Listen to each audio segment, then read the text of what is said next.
Hello everyone, it's Shane Kanto, your Wasteland reviewer, and I'm here to review The Re-Education of Molly Singer.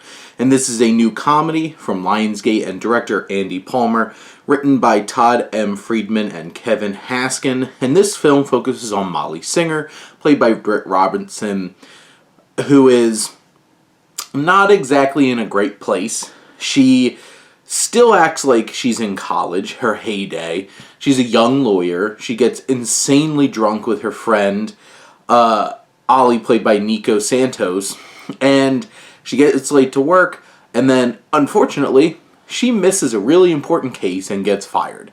But luckily, her boss, Jamie Presley, is like, what if I hired you to go back to your alma mater where my son happens to be going, who's processing the death of his father and not really coming out of his shell, and you help him become popular.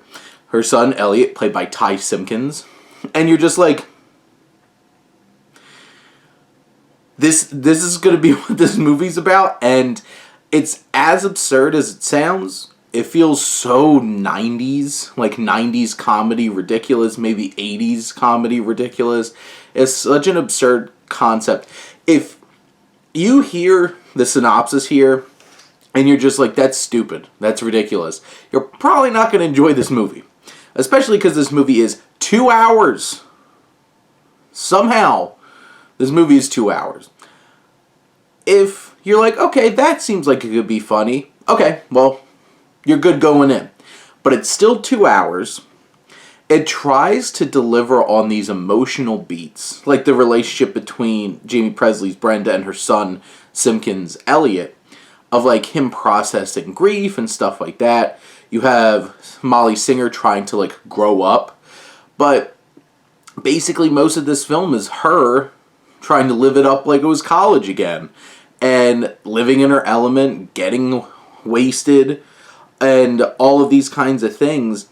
And like the antagonistic elements of the film feel so just obnoxious and absurd, and this film really makes you have to suspend your disbelief to buy into any of this nonsense, and I struggled to buy into any of this nonsense. It's raunchy, it's dealing in a lot of really tired gags, and ones that just don't feel like. There's a scene where Presley takes Simpkins to a strip club, peer pressures him into spanking a stripper, and she doesn't act very well, and then acts like, hey, you had to learn a lesson. And it's just like, and this is pretty early on in the film, and you're like, is this what's setting the tone for humor in this? Because it didn't land for me. And I feel like the main thing that stands out in this film are the committed performances. Jamie Presley, I don't think really has done a ton since like her heyday in like those late 90s, early 2000s. She was recently on Welcome to Fletch, which I have a fun time with that show. But I think she's solid. Britt Robinson's charismatic. Nico Santos is fun.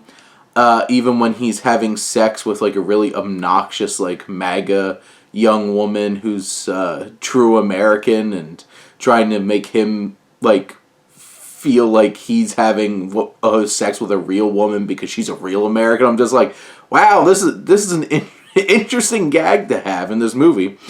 And Simpkins, who obviously was a child star, now growing into this period, was just in the most recent, like with the Insidious Red Door sequel, he definitely feels like he's just being asked to play like really reserved and awkward, and I think he does fine. I think the real standout in this film is Santos. He seems to be having the most fun, and it's just one of those kinds of films where it's just like, it's overlong. I don't think most of the humor really hits.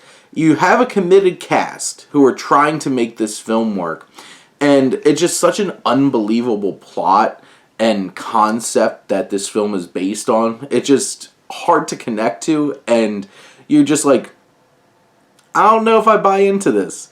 I certainly didn't, but maybe you will, and you'll get some of the jokes and it won't feel as long. But in general, I think this feels like a film that's so outdated in 2023 and just doesn't land anymore. Like, this feels like it could have been like an Adam Sandler comedy in the 90s. And releasing an Adam Sandler style comedy now is not the best choice. But they did, and it kind of falls flat.